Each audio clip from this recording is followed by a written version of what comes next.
Okay, let's get right into this explainer. We're going to trace how a fragmented land of ancient tribes completely transformed into the modern European powerhouse we know today. If you really look closely at the history of France, you don't just see a straight line of steady progress. Not at all. What you actually see are endless cycles of catastrophic destruction, followed by these dramatic, almost miraculous rebirths. It is literally the phoenix nation of Europe. So if you've ever wondered why modern France so fiercely protects its culture, protests with such passion, or leads European politics, well, the answer is right there in its DNA. Let's dig in. Here's how we've structured this journey chronologically. 1. Gauls, Romans, and Franks. 2. The medieval kingdom. 3. The age of absolutism. 4. Revolution and Napoleon. And 5. Forging the modern republic. Section 1. Gauls, Romans, and Franks, the foundations of a nation. Let's start at the very beginning and zoom in on the ancient roots of the nation and the very first peoples to walk the land. Human history here goes way back. We're talking 15,000 BC with those astonishing Lascaux cave paintings. Fast forward to the Iron Age, and you've got Celtic peoples, known as the Gauls, populating the region.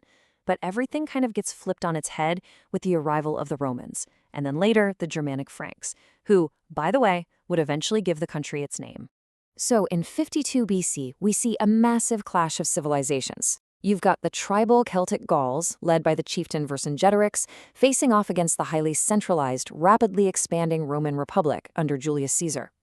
And Caesar's victory at the Battle of Alesia effectively wiped out Celtic independence. Over the next few centuries, the Gauls adopted the Latin language, Roman customs, and eventually Christianity. They permanently replaced their Celtic ways with a distinctly Gallo-Roman society. Fast forward a few more centuries. The Roman Empire is waning, and the Germanic Franks sweep in. King Clovis I manages to unite the land and adopt Christianity. But when he dies in 511 AD, the kingdom totally fractures. It was divided equally among his 4 sons. Now, this custom of divided inheritance sparked 2 solid centuries of intense political fragmentation, shifting the real power away from the kings and putting it into the hands of administrators who were known as the mayors of the palace. Out of that intense fragmentation rose these really powerful mayors, most notably a guy named Charles Martel, who famously halted an invading Islamic army at the Battle of Tours in 732 AD. His family, the Carolingians, totally leveraged this immense prestige. His son, Pepin the Short, officially took the throne, and eventually his grandson, Charlemagne, completely reunited the Franks. Crowned emperor in 800 AD, Charlemagne didn't just build a massive medieval empire, he effectively laid the early political and cultural blueprints for the entire modern continent of Europe. Section 2. The medieval kingdom, destruction and divine intervention. Now let's look at our first major cycle of devastating collapse and miraculous rebirth. By the 14th century, France was the most powerful kingdom in all of Europe. But a brutal succession dispute with the English Plantagenets dragged them right into the Hundred Years' War.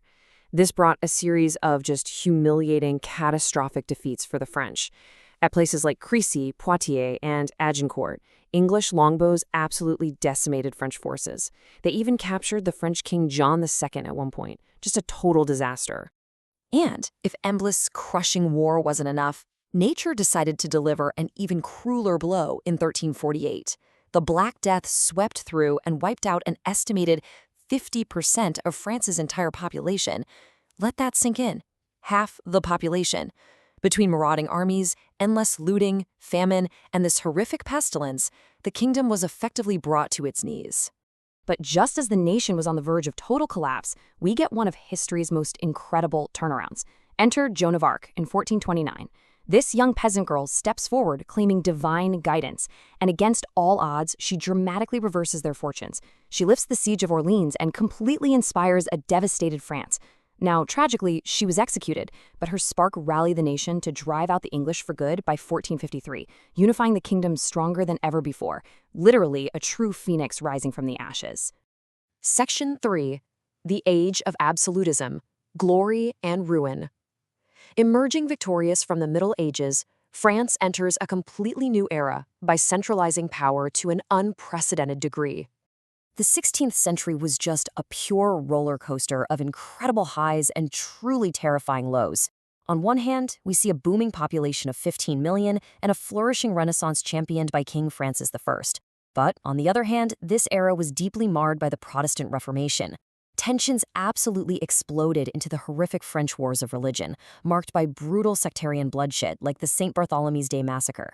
It really wasn't until King Henry IV issued the Edict of Nantes in 1598 that a limited religious tolerance was granted and peace was finally restored. These underlying forces were on a massive collision course.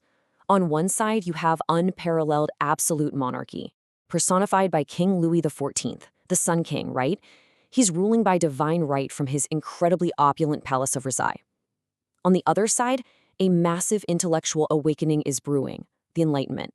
Philosophers like Voltaire and Rousseau start promoting reason, individual rights, and the social contract, the very concepts that form the bedrock of democracies today. You can easily see how these two worlds were entirely incompatible. Something had to give. Section 4. Revolution and Napoleon, Liberty and Empire. This intense ideological tension brings us to arguably the most famous and definitely the most chaotic era of French history. So, to try and fix a bankrupt nation that was just exhausted by costly conflicts like the 7 Years' War, King Louis XVI summoned a financial assembly.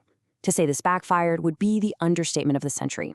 The commoners, or the Third Estate, broke away to form a national assembly. By July 14th of 1789, an armed Parisian crowd stormed the Bastille prison, and shortly after that, centuries of feudalism were entirely abolished. Overnight, the old world was gone. Liberty, equality, and the rights of the individual were proclaimed. These were the profound ideals that fueled those early revolutionaries, and these concepts would fundamentally shatter traditional European society forever. The monarchy was abolished entirely, and King Louis XVI was executed for treason. Let me tell you, executing a monarch who supposedly ruled by divine right sent terrifying shockwaves through every single royal court in Europe. The world was forever changed.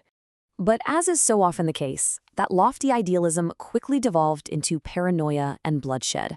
Under the Committee of Public Safety, led by Maximilien Robespierre, the new republic desperately sought out enemies from within. During the Reign of Terror, thousands of people, nobles, clergy, and ordinary citizens alike, met a grisly end. The sheer irony here is that even former revolutionaries eventually met their end at the very guillotine they championed. It was just a terrifying period of internal purge and external war. And from the ashes of that chaotic republic rose a young artillery corporal you might have heard of, Napoleon Bonaparte. He launches a coup in 1799, and by 1804, he actually crowns himself emperor. Napoleon was an undeniable military genius who effectively exported revolutionary ideals at the tip of a bayonet. But his disastrous 1812 invasion of Russia turned the tide, leading to his abdication, a dramatic but brief return, and finally, his ultimate defeat at Waterloo in 1815. Section 5. Forging the Modern Republic, the Long Road to Stability. In our final section, we watch France struggle to find its modern identity through a whiplash-inducing century of regime changes and 2 horrific world wars. The 19th century in France was basically a masterclass in political whiplash. They bounced from a restored Bourbon monarchy to the July Revolution of 1830 to a Second Republic in 1848. Then, Napoleon's nephew seizes power to create a second empire, which subsequently collapsed after a totally humiliating defeat by Prussia in 1870. It was only then that France finally managed to settle into a prolonged period of parliamentary democracy with the Third Republic. But as we know, stability definitely didn't mean safety. The 20th century brought unprecedented destruction. Bogged down in miles of brutal, muddy trench warfare at places like Verdun and the Somme during World War I, France did emerge victorious, but the cost? Staggering. They lost over 1 million soldiers, with millions more wounded, and massive swaths of their northern territory were reduced to absolute ruin. Just 2 decades later, the nightmare returned. In 1940, France fell to Nazi Germany in mere weeks. The nation was totally fractured between the occupied zones, the collaborationist Vichy regime, and the resistance networks supported by General Charles de Gaulle's Free French forces in exile. Yet again, that resilient French spirit endured, culminating in the fierce battles of 1944 that finally liberated the nation from occupation.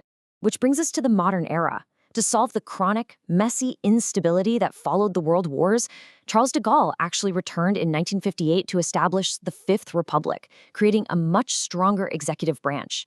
He dismantled the old colonial empire and charted a fiercely independent path. Over the following decades, France anchored itself firmly within Europe, ratifying the EU's Maastricht Treaty in 1992 and officially adopting the euro in 1999.